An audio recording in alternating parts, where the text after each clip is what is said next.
दलित प्रेम दिखाने में बीजेपी पीछे नहीं हटती। लगातार दलित समाज, दलितों की सुरक्षा, दलितों के सम्मान पर बयान देते हैं बीजेपी के नेता। बीजेपी के नेताओं में खासकर केंद्रीय मंत्री तो बढ़ चढ़कर आगे रहते हैं। प्रधानमंत्री भी इस तरह की भाषा का इस्तेमाल करते हैं। लेकिन जब वक्त आता है सही कार्रवाई करने का तो बीजेपी के पूरी की पूरी टीम पीछे हट जाती है। बीजेपी के नेता खासकर तब दलितों के खिलाफ होने वाली घटना और दलितों पर हमला करने वाले व्यक्ति को सर पर बैठाते हैं जब बात चुनाव की आती है, कुर्सी की आती है, सीट बचाने की आती है। अब चाहे वो दूसरे दल से ही पार्टी छोड़कर बीजेपी में शामिल हुआ हो, रातों रात बीजेपी में आने वाले दलित पर हमला करने वाले नेता को टिकट दे दिया जाता है बीजेपी में। तो क्या यही है बीजेपी का दलित सम्मान? बोलता हिंदुस्तान पर मैं हूं आपके साथ मिर्जा शाकिर अली बेग। विपक्ष के शासन वाले प्रदेश में अगर दलितों पर कोई हमला हो जाए, दलितों के विरोध में कोई घटना हो जाए या फिर विपक्ष का नेता कोई ऐसी वारदात को अंजाम दे जिसमें किसी दलित व्यक्ति पर हमला हो या दलितों के सम्मान पर ठेस पहुंचाने वाली बात हो, तो बीजेपी हल्ला और हंगामा करती है, दलितों का प्रेम सर चढ़कर बोलने लगता है। लेकिन जब बात वोट की आती है, कुर्सी की आती है, तो बीजेपी का यह प्रेम खो जाता है। बीजेपी को लगता है कि दलितों पर हमला करने वाला व्यक्ति कोई छोटा मोटा नेता नहीं, बड़ा नेता है, तो फिर दलितों का प्रेम एक साइड हो जाता है। दलितों पर हमला उसे दिखाई नहीं देता और अपने नेता पर लगे दलितों के खिलाफ हमले के आरोप भी उसे नहीं दिखते हैं। हद तो यह है कि जिस कांग्रेस के विधायक पर दलित इंजीनियर पर हमले का आरोप है, उसे बीजेपी अपनी पार्टी में शामिल कराती है। न सिर्फ पार्टी में शामिल होता है वो व्यक्ति, बल्कि उसे विधानसभा का टिकट दे दिया जाता है।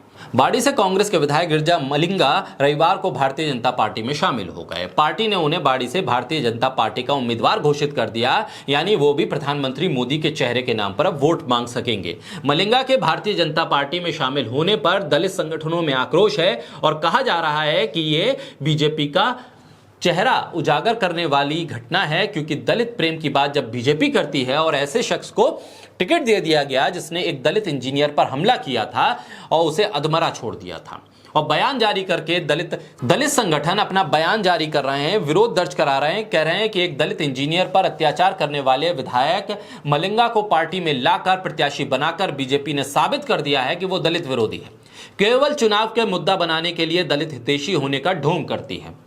राजस्थान के धौलपुर में बिजली विभाग के असिस्टेंट इंजीनियर हर्षदीपति वाल्मीकि के लिए 28 मार्च 2022 की तारीख याद रहेगी और पूरे राजस्थान को भी यह तारीख याद रहेगी। चुनाव से पहले दलित संगठन इस तारीख को बार बार याद दिलवा रहे हैं, क्योंकि इसी तारीख को गिरिजा सिंह मलिंगा कांग्रेस पार्टी के विधायक के तौर पर अचानक से बिजली विभाग के दफ्तर में पहुंचते हैं और हर्षदीपति वाल्मीकि पर कुर्सी उठा देते हैं और कुर्सी से हमला कर देते हैं। कुर्सी उठाकर कुर्सी से हमला करने की वजह यह थी कि एक गांव के कनेक्शन को काट दिया गया था, शायद बिजली का बिल नहीं भरा था इस बात को लेकर। लेकिन विधायक जी नाराज हो गए और कह दिया कि तेरी हिम्मत कैसे हो गई कि ठाकुरों के गांव का कनेक्शन काट दे।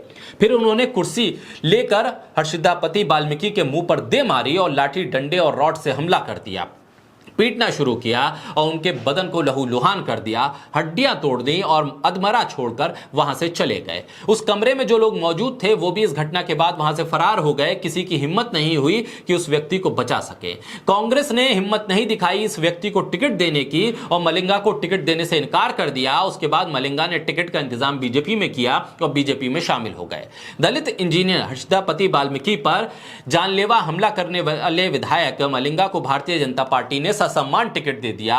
क्या मलिंगा को टिकट देना यह साबित नहीं करता है कि दलित विरोधी पार्टी है बीजेपी? दलितों पर अत्याचार करने वाले को टिकट देना क्या सम्मान की बात है?